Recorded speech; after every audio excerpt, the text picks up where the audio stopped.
This is for Math 1710, Section 2.6, dealing with graphs of basic functions.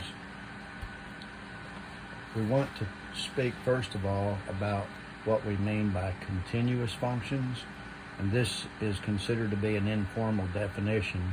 There are more complicated definitions. A function is continuous over an interval of its domain. That's talking about the x-axis. If, when you draw the graph by hand, the interval can be sketched without lifting the pencil from the paper. A function is discontinuous at a given value of x if the function is undefined at that point, like division by 0 or the square root of a negative number or even root of a negative number. What happens is that a continuous function has either a hole or a break in the graph. You look at the examples under number 3, part A. You have a parabola that opens upward. You can draw that parabola without lifting your pencil off the paper. So it's considered to be continuous. In part B, you'll see a straight line graph, but it has a small hole in it above where x is equal to 4.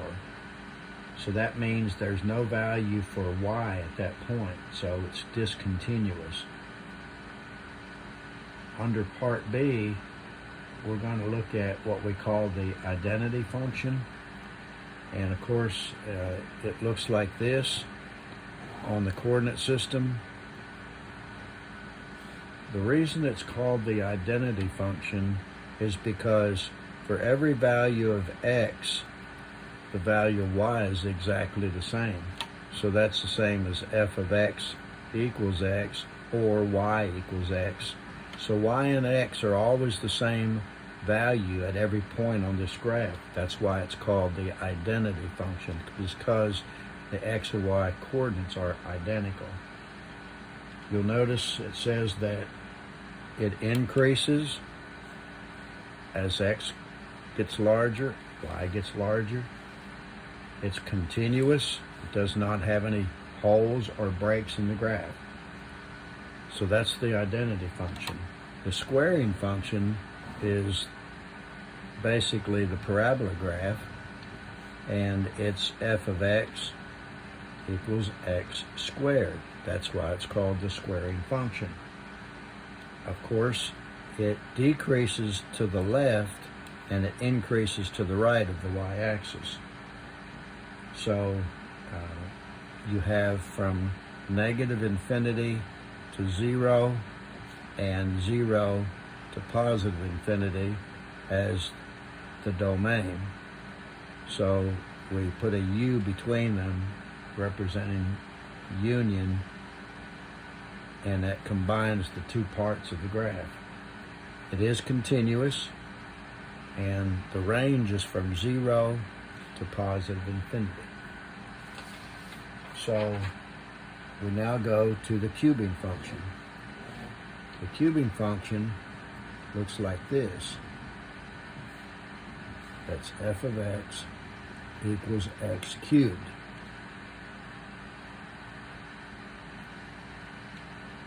The domain is from negative to positive infinity. It's increasing over the entire domain, and it's continuous over the entire domain. The square root function looks like this, right there, and its domain is from 0 to infinity, so is the range, and it's always increasing, and it's continuous. Then we have the cube root function, which looks like this. Notice that it's similar to the square root function, except that it goes to the left because you can take the cube root of a negative number, and that's where the difference comes in. On page 27, you have the absolute value function, which is what we call V-shaped. Since the absolute value is always positive, the graph is always above the x-axis. So there's the information about the domain and the range and all the other things that are mentioned there. But we want to come next to what we call a piecewise function. Piecewise. It's called piecewise because it comes in pieces. Parts of the graph are different from other parts of the graph. For example, this one right here, negative 2x plus 5, if x is equal to or less than 2, and x plus 1 if x is greater than 2. And we put a bracket around that because that's what f of x equals. It's in two parts. This is one part and this is another part. Or we'll say this is part 1 and this is part 2. So when we draw the graph, we have to do these two parts separately. All right, let's graph the first one. The y-intercept is 5. So we'll mark that on the graph. The negative 2 right here is your slope, which is the same as negative 2 over 1, which gives you your rise and run numbers. So it's actually, the rise is negative 2, so you go down 2, and then you go over 1. So down 2 and over 1 puts you right there. Or you can do the opposite. You can do 2 over negative 1, which means you go up 2 and to the left 1. So since we have a change in graphs at x equals 2, we're going to put a dotted line at x equals 2, which is right there.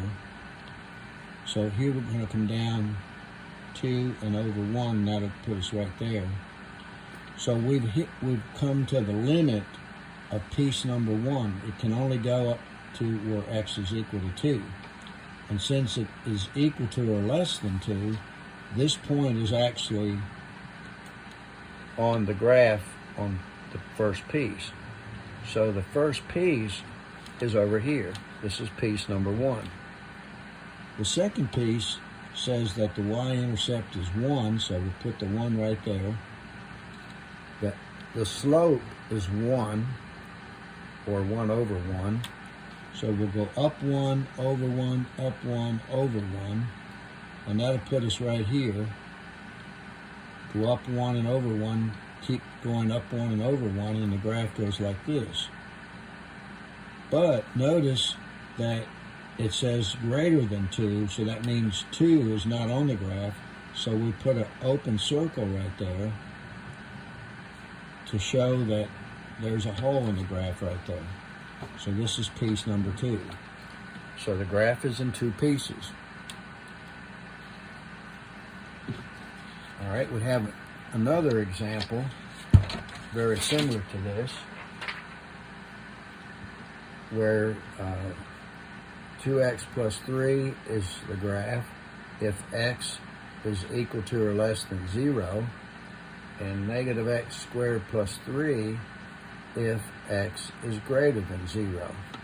So those are the 2 parts of the graph, piece number 1 and piece number 2. All right, so notice that this line right here, which is x equals 2, the same as the y-axis, is the point where the graphs change. So for piece number 1, we go up to 3, 1, 2, 3, and put a point. And then the slope is 2 over 1, or -2 over -1. I'm doing that so that I can stay to the left of x equals 0. So go down 2 and to the left 1, down 2 and to the left 1, to the left 1. So our graph comes like this. And this point is on the graph because it's equal to or less than. So this is piece number 1. Now for piece number 2, the negative x squared plus 3 tells us that you have a parabola. The negative tells you that it opens down. So in other words, the graph goes like this. So at this point, we have a graph that opens down like this. The other part of the U is over here, but it's not part of the graph because it has to be where x is equal or greater than 0. So right there, we put a little hole in the graph, and this is piece number 2. Then there's one more type of graph that we want to look at in section 2.6, and it's called the greatest integer function, where f of x is equal to, we have double square brackets around the x, and that tells you that it's the greatest integer function. You can see this on your graphing calculator if you use your math, excuse me, if you use your math key, you'll see one of the options is int. That means greatest integer. But you'll notice that the graph looks like it's like a series of steps. And in fact, this is also called a step function.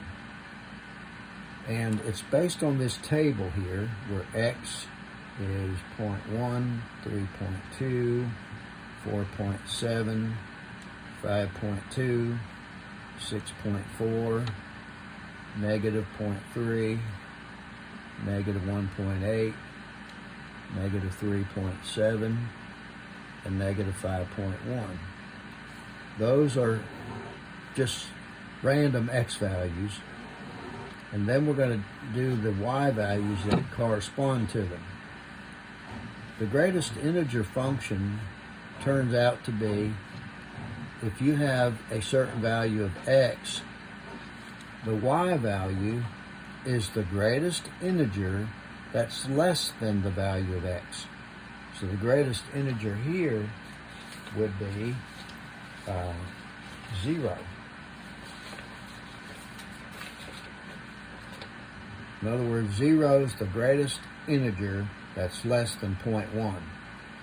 Here it would be 3, here it would be 4, here it's 5, and here it's 6. Then when we get into the negative, we'll have to think of this as a number line, with here's 0, here's -0.3. So the greatest integer less than this would be -1. So this is -1, this would be -2, this would be -4, and this would be -6. But for all the numbers between 0 and 1, the value of y is 0. For all the numbers between 3 and 4, it's always 3.